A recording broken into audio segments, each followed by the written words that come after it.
एक पांडवों के साथ शत्रुता। वह कभी भी शकुनी के द्वारा नियोजित छल कपट की नीति से पांडवों को हराने के पक्ष में नहीं थे, जिसके चलते वह सदा ही युद्ध के पक्ष में थे। वह हमेशा दुर्योधन को युद्ध के द्वारा पांडवों को पराजित करने का आग्रह करते थे, जिसके कारण वह दुर्योधन को खुश करने के लिए चौस के खेल में सम्मिलित हुए, जिसके कारण द्रौपदी चीरहरण की घटना रूपांतरित हुई। उसके बाद भीम ने ये प्रतिज्ञा ली कि वह अकेले ही युद्ध में दुर्योधन और उसके सभी भाइयों का वध करेगा। तभी अर्जुन ने कर्ण का वध करने की प्रतिज्ञा ली। कर्ण का द्रौपदी के साथ प्रेम संबंध। विभिन्न स्रोतों के अनुसार महाभारत से संबंधित कई लोकप्रिय कथाएं भी मिलती हैं, जिसमें से एक है जाम्बुल अध्याय, जिसमें द्रौपदी अपने राज का खुलासा करती है। द्रौपदी 5 पांडवों की पत्नी थी, लेकिन वह अपने 5 पतियों को प्यार नहीं करती थी। वह सबसे ज्यादा अर्जुन को प्यार करती थी। लेकिन दूसरी तरफ अर्जुन द्रौपदी को प्यार नहीं करते थे, क्योंकि वह कृष्ण की बहन सुभद्रा प्यार करते थे।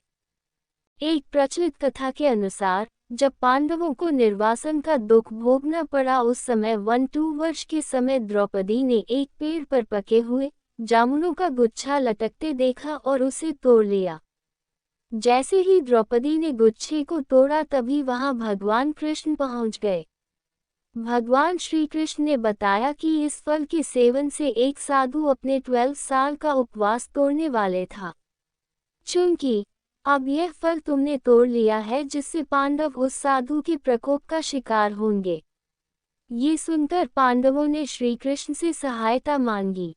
इतना कहने पर भगवान श्री कृष्ण ने पांडवों से कहा कि इसके लिए सभी को पेड़ के नीचे जाकर केवल सत्य वचन ही बोलने होंगे, तभी फल अपने स्थान पर दोबारा लग सकता है। इतना कहने पर श्री कृष्ण ने फल को पेड़ के नीचे रख दिया गया और बारी बारी सभी को बुलाया। सबसे पहले श्री कृष्ण ने युधिष्ठिर को बुलाया। युधिष्ठिर सत्य बोलते हुए कहते हैं कि दुनिया में सत्य, ईमानदारी, सहिष्णुता का प्रसार होना चाहिए, जबकि बेईमानी और दुष्टता का सर्वनाश होना चाहिए। यही नहीं, युधिष्ठिर ने पांडवों के साथ घटित अवांछनीय घटनाओं के लिए द्रौपदी को दोषी ठहराया। युधिष्ठिर के सत्य वचन कहने के बाद फल जमीन से 2 फीट ऊपर आ गया। उसके बाद भीम को बोलने के लिए कहा गया और श्री कृष्ण के द्वारा चेतावनी दी गई कि अगर तुमने झूठ बोला तो फल जलकर राख हो जाएगा।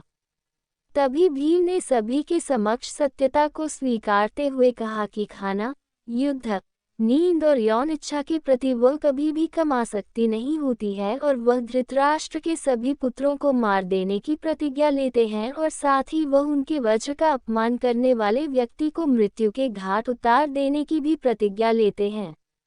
इसके बाद फल 2 फीट और ऊपर चला जाता है। अब अर्जुन की बारी थी। अर्जुन ने कहा कि मुझे प्रतिष्ठा और प्रसिद्धि काफी पसंद है, और जब तक मैं युद्ध में कर्ण को नहीं मार दूंगा, तब तक मेरे जीवन का उद्देश्य पूरा नहीं होगा। इसके लिए मैं किसी भी हद तक जा सकता हूँ, चाहे मुझे धर्म के विरुद्ध ही क्यों न जाना पड़े। इतना कहने पर फल थोड़ा और ऊंचा जाता है। अर्जुन के बाद नकुल और सहदेव ने भी कोई रहस्य नहीं छिपाया। अंत में द्रौपदी की बारी आई। द्रौपदी ने सत्य बताते हुए कहा कि मैं अपने 5 पतियों की ज्ञानेंद्रिय आँख, कान, नाक, मुंह और शरीर हूँ, लेकिन मैं उन सभी के दुर्भाग्य का कारण हूँ और बिना सोच विचार कर किए गए अपने कार्यों के लिए पछता रही हूँ। लेकिन द्रौपदी के ये सब बोलने के बाद भी फल ऊपर नहीं गया। तब श्री कृष्ण ने कहा कि द्रौपदी कोई रहस्य छिपा रही है। तब द्रौपदी ने अपने पतियों की ओर देखते हुए कहा, मैं आप 5 से प्यार करती हूँ, लेकिन मैं किसी छठे पुरुष से भी प्यार करती हूँ, और वह कर्ण है, जिसे जाति की वजह से विवाह नहीं होने का पछतावा होता है। अगर मैंने कर्ण से विवाह किया होता तो शायद मुझे इतने दुख नहीं झेलने पड़ते, और न ही इस तरह के कड़वे अनुभवों से होकर नहीं गुजरना पड़ता। कर्ण के कवच कुंडल।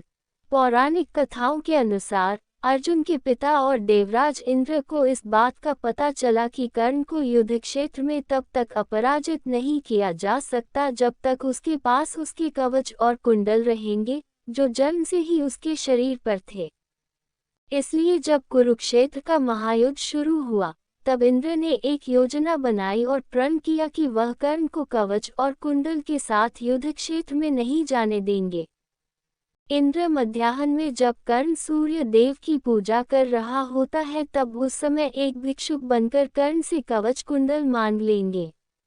सूर्यदेव इंद्र की इस योजना के बारे में कर्ण को सावधान भी करते हैं, लेकिन वह उन्हें धन्यवाद देकर कहता है कि उस समय यदि कोई उससे प्राण भी मांग ले तो वह मना नहीं करेगा। तब सूर्यदेव कहते हैं कि यदि वह स्ववचनबद्ध है तो वह इंद्र से अमोघास्त्र मांग ले।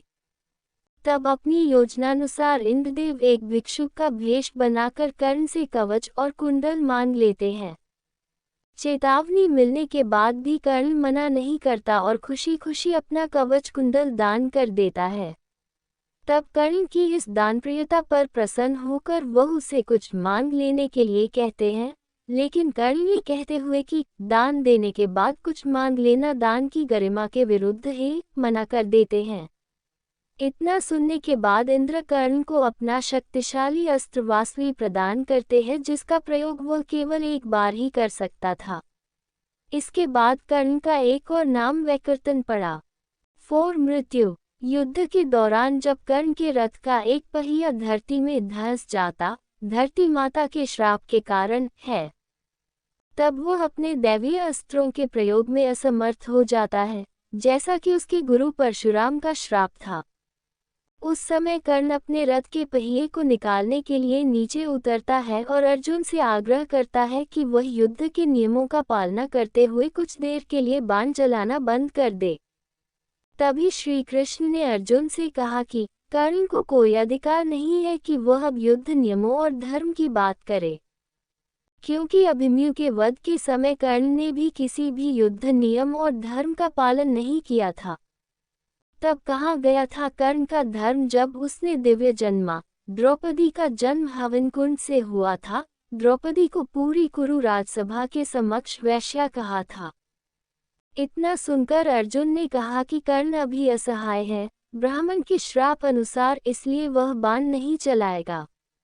तभी श्री कृष्ण ने अर्जुन से कहा, इस निर्णायक मोड़ पर अभी कर्ण को नहीं मारा गया तो संभवतः पांडव उसे कभी भी नहीं मार सकेंगे और यह युद्ध कभी भी नहीं जीता जा सकेगा। तब अर्जुन ने एक दैवीय अस्त्र का उपयोग करते हुए कर्ण का सिर धड़ से अलग कर दिया। कर्ण के शरीर के भूमि पर गिरने के बाद एक ज्योति कर्ण के शरीर से निकली और सूर्य में समाहित हो गई।